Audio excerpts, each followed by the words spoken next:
Here are 3 true, creepy hitchhiking stories. Number 1. I was driving a shortcut from 29 Palms, Albuquerque.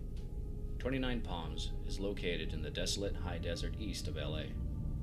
The shortcut was all 2-lane road through total nothingness, except for passing through Amboy. Amboy is a nearly abandoned town, nearly as far below sea level as Death Valley, with a dormant volcano and lava field on one side and a salt flat on the other. It was also at the time a hotspot for satanic group activity. So I was driving by myself in the afternoon. I stopped in Amboy and snapped a picture of the city sign, just to prove I was there to my friends who dared me to take that route to I-40. I got back in my car and proceeded to drive up into the mountain range between Amboy and I-40. Once I reached the top, I'm driving north through a canyon with high grass on both sides of the road. Up ahead, I see some stuff in the middle of the road. As I approach, I slow down and see a red Pontiac Fiero stop sideways across both lanes. A suitcase open with clothes scattered everywhere, and 2 bodies lying face down in the road, a man and a woman. I stop 100 feet or so away, and the hair on the back of my neck is starting to stand up. Being a Marine, I reach under the seat and pull out a 9mm pistol and chamber a round. Something seemed very wrong. It looked too perfect, as if it were staged. An ambush? Was I being paranoid? Something was just wrong. Getting out of the car seemed unthinkable. It was a horror movie move cliche after all. As I scanned the road, I saw a line I could drive.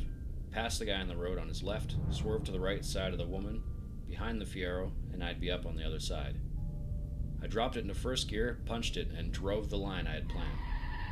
I passed the back of the Fiero without hitting it, or either of the bodies on the road. I continued forward a couple 100 feet and slowed down so I could breathe and let my heart slow down as well. As I looked up into the rearview mirror, I saw that the 2 bodies had gotten up to their knees, and 20 or so people had emerged from the tall grass on either side of the road by the car and the bodies. At that moment, my right foot smashed the gas pedal to the floor and did not let up until I had to slow down for the I-40 east-on ramp. I will never know what would have happened to me if I had gotten out of the car to check on the bodies or stopped my car closer to them. Somehow, I don't think it would have been good. Sometimes real life can be scarier than a movie.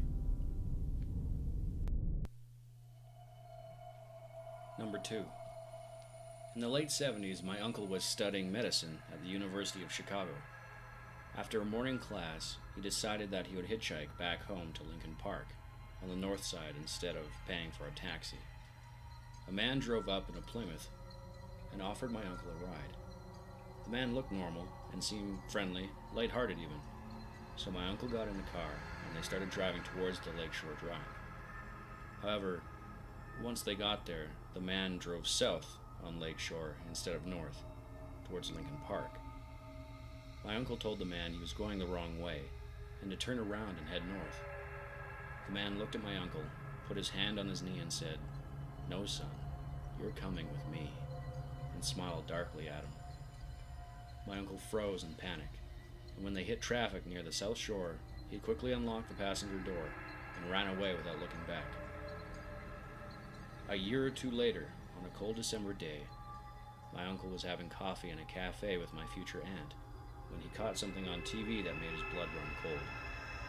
He saw the man that had picked him up from school that day the year before. He had been arrested for suspected rape and killing of over 20 young men and boys. The man on the TV was John Wayne Gacy, and he had removed the door handle off the passenger side door to prevent the men he picked up from ever escaping again.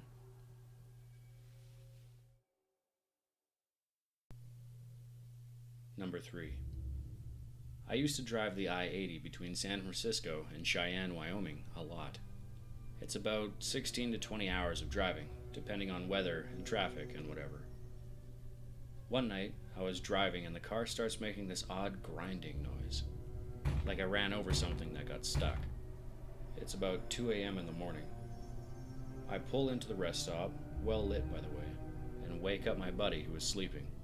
I explain it to him as we get out of the car and both hear what sounds like a kid crying. There are no other cars at the rest stop, but we frequently heard stories about child trafficking and kidnapping nearby, so we decided to check it out. We grab our flashlights and head towards the noise, which is coming from the bathrooms. As we get closer, we realize it's coming from the woman's bathroom, and it's a low, dull sobbing. We're prepared for the worst. We walk in expecting to see some brutally beaten and or raped 8-year-old or something, and we see nothing. The sound is still there, and it's still clearly coming from the room, but the room is empty. We turn on the lights, and still nothing. Check each stall, trash can, nothing. Even start looking for where in the room it's coming from, and nothing. Is it a hidden speaker? Or are we on candid camera? What the fuck? My buddy climbs up on one of the stalls to get to the top of the window, in the rest stop, which is vented out and open. He closes it, and the noise stops, completely. Opens it, and there's no more noise. We sit there for a few seconds, staring at each other. He shrugs, then the window slams shut again without him touching it. We were out of that bathroom in seconds. The noise starts up about 10 seconds later as we get into the car, and we're tearing out of the parking lot within 10 more seconds. The grinding noise is still there. So this time, pull over a few miles later at a truck stop, well lit, sometimes occupied. A couple of truckers there, no other civilians like us. We check under the car. There's a red and silver piece of metal wedged between part of the car and the road, about half an inch or so off the ground. So with us in the car, it would definitely have been making a grinding noise against the ground. Can't remove it by hand. It's really wedged in there. So we kick at it to bend it, and we'll figure we'll remove it when we get back.